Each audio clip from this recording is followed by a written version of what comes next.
ഒരു കേക്ക് ഉണ്ടാക്കുന്ന പ്രഹസനമാണ് ഇപ്പോൾ നിങ്ങൾ കണ്ടുകൊണ്ടിരിക്കുന്നത്. ഈ വീഡിയോയുടെ അവസാനം ഒരു ട്വിസ്റ്റ് ഉണ്ട്, അപ്പോൾ അവസാനം വരെ കാണാൻ മറക്കല്ലേ.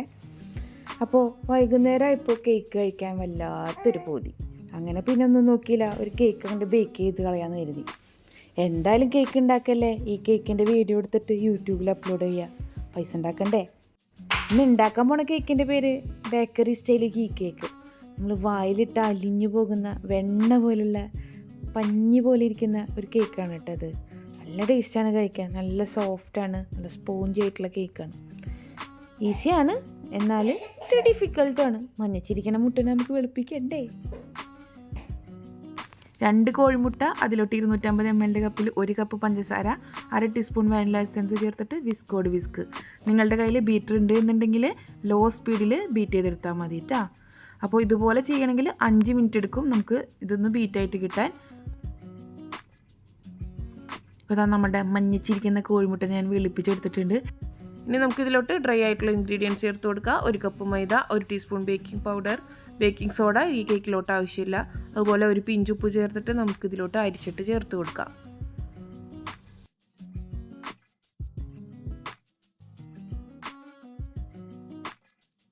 ഇനി ഇത് ഇളക്കി യോജിപ്പിക്കുക. അപ്പോൾ ഒരേ ഡയറക്ഷനിൽ ഇളക്കാൻ ശ്രദ്ധിക്കുക, അല്ലാന്നുണ്ടെങ്കിൽ നമ്മുടെ കേക്ക് ഹാർഡായിട്ട് മാറും.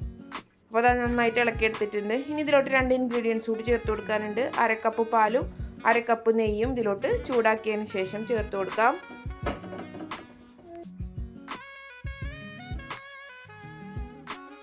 നമ്മുടെ മിക്സ് ഇവിടെ ചൂടായിട്ട് കിട്ടിയിട്ടുണ്ട്. ഈ മിക്സ് ചൂടോടുകൂടി തന്നെ നമ്മുടെ കേക്ക് ബാറ്ററിലോട്ട് ഒഴിച്ചു കൊടുക്കുക. ഒഴിച്ചുടനെ നമ്മുടെ ഈ ബാറ്റർ ഇളക്കി കൊടുക്കാൻ മറക്കരുത്. മിക്സ് ഒഴിച്ചു കൊടുത്തതിന് ശേഷം നമ്മുടെ കേക്കിൻ്റെ ബാറ്റർ നല്ലോണം മിക്സാക്കി എടുത്തിട്ടുണ്ട്. ഇനി നമുക്ക് ബേക്ക് ചെയ്യാനായിട്ട് തുടങ്ങാം. ഇനി നമ്മുടെ ബേക്കിംഗ് ട്രേയിലോട്ട് ഒരു ബട്ടർ പേപ്പർ ഇട്ട ശേഷം നെയ്യ് തടവി കൊടുക്കുക. അതിലോട്ട് നമ്മുടെ കേക്ക് ബാറ്റർ ഒഴിച്ചു കൊടുക്കാം. നന്നായിട്ട് ടാപ്പ് ചെയ്യുക, എയർ ബബിൾസൊക്കെ പോകാനാണ് ഇങ്ങനെ ചെയ്തെടുക്കുന്നത്. നമ്മുടെ ഓവൻ സെറ്റപ്പ് ഒരു 5 മിനിറ്റ് പ്രീ ഹീറ്റ് ചെയ്തെടുക്കുക. അതിനുശേഷം ഇതിലോട്ട് ഈ ബാറ്റർ ഇറക്കി വെച്ച് കൊടുക്കുക. ലോ ഫ്ലെയിമിലിട്ടതിന് ശേഷം ഒരു 20 തൊട്ടിട്ട് 25 മിനിറ്റ് വരെ നമുക്കിതൊന്ന് ബേക്ക് ചെയ്തെടുക്കാം. ഇനിയാണ് ഞാൻ പറഞ്ഞ കഥയിലെ ട്വിസ്റ്റ് ഇവിടെ സംഭവിക്കുന്നത്. നമ്മുടെ കേക്ക് നൈസായിട്ട് കരിഞ്ഞു പോയി. ഇതാണ് ഞാൻ പറഞ്ഞ കഥയിലെ ട്വിസ്റ്റ്. നിങ്ങൾക്ക് ഇതുപോലെ സംഭവിച്ചിട്ടുണ്ടെങ്കിൽ കമൻറ്റ് ചെയ്യാൻ മറക്കണ്ട കേട്ടോ. എപ്പോഴും നമുക്കൊരു റെസിപ്പി പെർഫെക്റ്റ് ആയിട്ട് കിട്ടണമെന്നില്ലല്ലോ. ഇതുപോലെ അബദ്ധങ്ങൾ എപ്പോഴും ആർക്കും സംഭവിക്കാം. അപ്പോൾ എൻ്റെ വീഡിയോ ഇഷ്ടമായി കഴിഞ്ഞാൽ ലൈക്ക് ചെയ്യാനും ഷെയർ ചെയ്ത് സപ്പോർട്ട് ചെയ്യാനും മറക്കരുത്. 10 അടിപൊളിയായിട്ടുള്ള റെസിപ്പി ആയിട്ട് കാണാം. അതുവരേക്കും എല്ലാവർക്കും താങ്ക് യു.